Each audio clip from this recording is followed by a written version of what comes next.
Hello and welcome to your astrological vibrations for Wednesday, January 20th, 2021 by Gaia Blooming.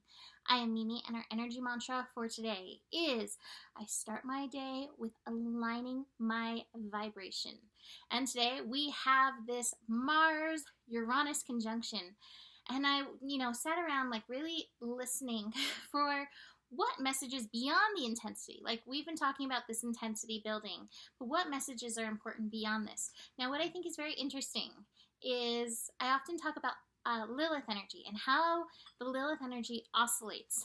And Lilith had moved all the way into Gemini, but has already come back into Taurus and is hanging out right near this conjunction, as is the moon. Now, both the moon and the Lilith energy bring some strong yin vibes to this very youngish kind of conjunction of Mars, which is full-on young, and Uranus, which is,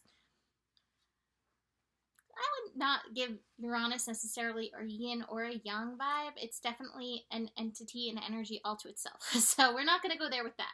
But that Mars definitely brings some really strong young energy. And so, remembering, which I've been saying this week, but remembering as our triggers, as our personal crazy, as, intensity may be on the surface, make sure that you're tuning into your intuition. Make sure that you're tuning in beyond that which is triggering you, because there can be so much healing in this energy. Also, this conjunction is happening at 6 degrees. 6 degrees is about finding that balance. And part of that balance is that yin and yang balance. The yin being the guide, the leader, the intuitor that then can remind the yang how to move and act. So I think it's really powerful that we have, again, these two yin energies combining. Now, that being said, in regards to the moon and Mars, which technically won't even happen until early in the morning on Thursday. But every time we have the moon and Mars come together, I always warn of temper tantrums, because it is where we have our feeling energy meeting that action energy. And so as our feelings meet that action energy, again with Uranus there, and triggers right on the surface, we may have bigger temper tantrums rising to the surface. And yet, we have that Lilith energy, which is like, hey, this isn't about anybody else out there. All of this is about you. And that's where I really came down to with this energy. Like, with tempestuous energy, like I've been saying, there are going to be those who are going to be fighty. And there are going to be those who are going to want to draw you into their fight. That's what I have at the top of the card, pile, that fighting energy.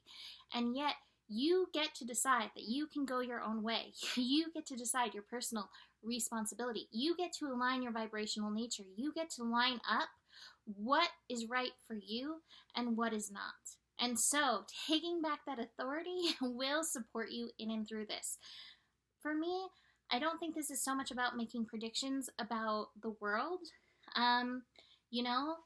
With the inauguration, there are some who are ecstatic about this, and there are others who are not. Now, either way, whether you're ecstatic about it or not, Taurus energy reminds us to line up with that which we value. Taurus energy reminds us to know and honor our personal worth. Taurus energy reminds us that we have gifts and we are here to bring forth these gifts.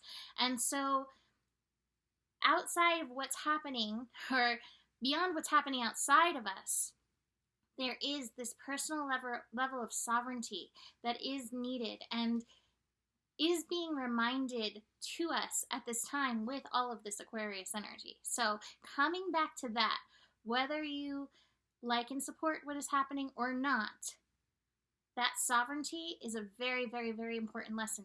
Lining up, knowing what you value is going to be very important, because no political party or agenda, chances are, is ever going to 100% line up with what you value and with what your beliefs are and what, what feels right for you, I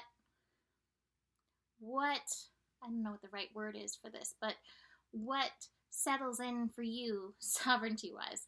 Probably better ways to say that, but that's how it's coming out. So it's really important to keep this energy in mind and to keep moving in regards to that personal alignment. So I do want to mention again, so between the moon rolling over that Mars Uranus energy and later this week Jupiter squaring Mars, this energy is going to continue to be building. So it's not like we reach the peak at what time? 12:38 p.m. Pacific time, and suddenly like, okay, we reached the peak, it's all okay. This energy is going to be continuously building. So if you don't get triggered yet, that's okay. It still may be coming. And again, reminder that triggers show us where there is healing for us to be showing up for in our lives. It shows us where there's some wounding, where there's some energies that we're carrying. I do have the projections card along with that fighting card. So yeah, triggers from the outside, triggers from things that are coming up to be healed, very potent in this energy at this time. I also have the courage card. The courage card was in reverse, but do your best to stay in your heart in and through this. That will help move you through any of the temper tantrums, the triggers, the knee-jerk reactions that all can come with Mars, anger, aggression energy, and Uranus, change, evolution, revolution. And remembering, this energy, like, that's one of the positives that came through with this. This energy is meant to be moving us forward in the direction of change. And so again, aligning with that vibration and then taking those aligned actions, alignment being such a key word in this, is so important for each of us in and through this. The astro for the rest of the day, besides that, we have the moon finishing up in Aries. So again, the first part of the day, fiery Aries energy working us as well. So the moon in Aries squaring Pluto, that's early in the night, but Pluto is bringing that transformation vibration as well. So again, moon in Aries can help us like align with who we are, and Pluto is still going to be hanging out in Capricorn for the next several years. Capricorn energy representing government and rules and the structure of things. To me, this reminds us that we are on the leading edge of change. That transformation is still going to be processing on that level.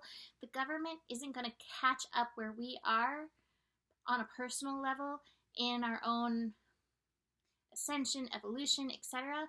for a while.